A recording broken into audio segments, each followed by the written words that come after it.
Hello बच्चों, आज हम लोग BSc final year paper first MGS university का है, जिसमें हमारे पास क्वेश्चन है कि दर्शाइए कि निम्न आव्यूह एक विकर्णीय है, जिसमें ए बराबर हमें आव्यूह दिया हुआ है।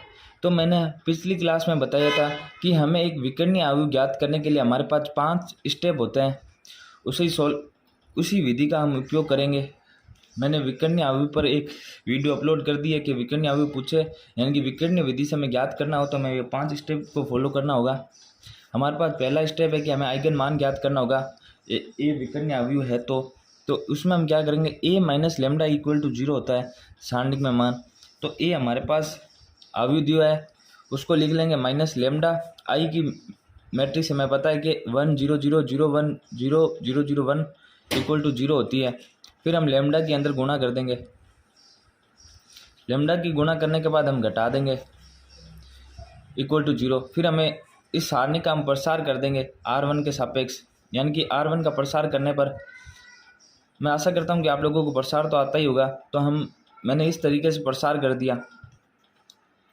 प्रसार करने पर मेरे पास लेमडा के मान प्राप्त हो गए 1 2 3। इन्हें ही हम आइगन मान बोलते हैं, या लेमडा के मान को ही हम आइगन मान बोलते हैं।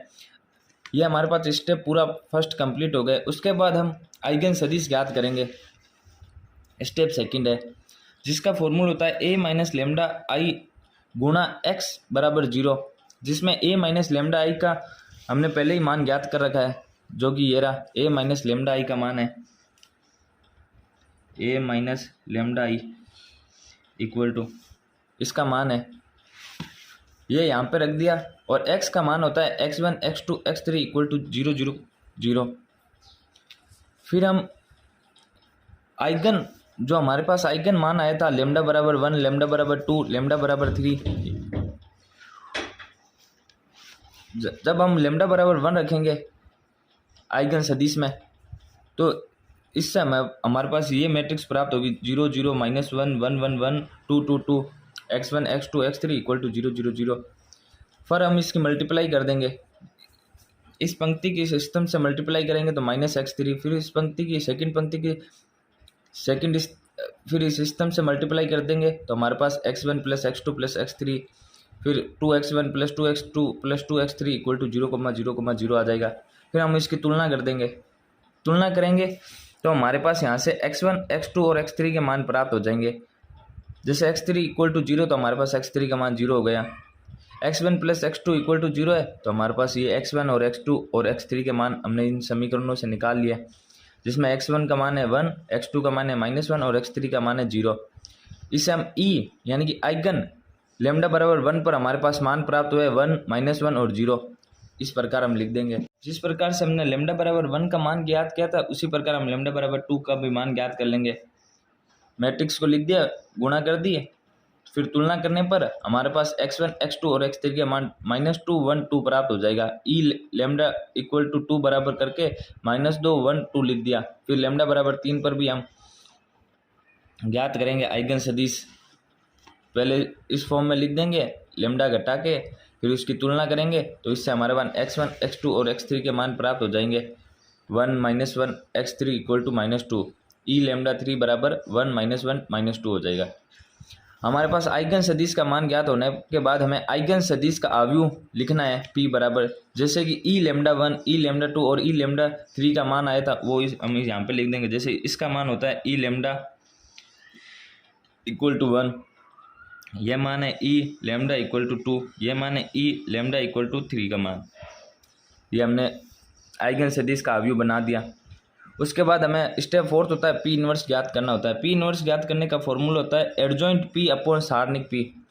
सारणिक पी का मान ज्ञात करना है तो ये हमारे पास आइगन सदिश का आव्यूह है, जिसको हम सारणिक ज्ञात कर लेंगे। R1 का प्रसार करेंगे, 1 इस 1 को रखा पहली पंक्ति और पहला स्तंभ को छुपा लिया और जो बचा उसकी मल्टीप्लाई कर दी। फिर प्लस माइनस ये चिन्ह लगता है तो हमने फिर प्लस का 2 लगा दिया और दूसरा स्तंभ पहली पंक्ति छुपा ली और इसकी मल्टीप्लाई कर दी। फिर हमने 1 को छुपा लिया और इसको छुपा लिया, इसकी मल्टीप्लाई कर दी।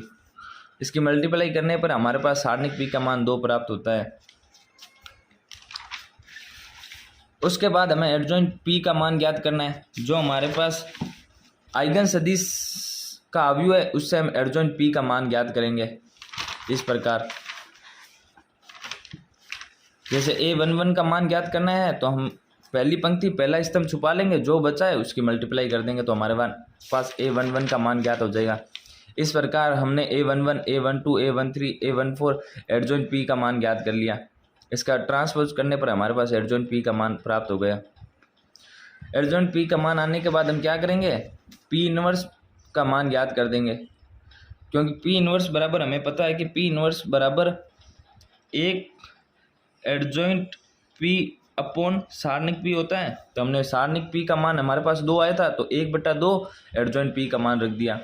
उसके बाद हमें स्टेप 5 होता है कि पी इनवर्स ए पी की मल्टीप्लाई करो। तो हमने ये पी इनवर्स लिख लिया, यहाँ पे जो हमें क्वेश्चन में अवयव दिया हुआ था ए वो लिख लिया, फिर हमारे पास जो पी अवयव आया था ये वाला आइगन सदिश का अवयव ये लिख लिया, फिर हमने इन तीनों की मल्टीप्लाई कर दी। मल्टीप्लाई करने पर हमारे पास पी इनवर्स ए पी बराबर आया 1 0 0 0 2 0 0 0 3। इसे हम बोलते हैं एक विकर्णीय अवयव है।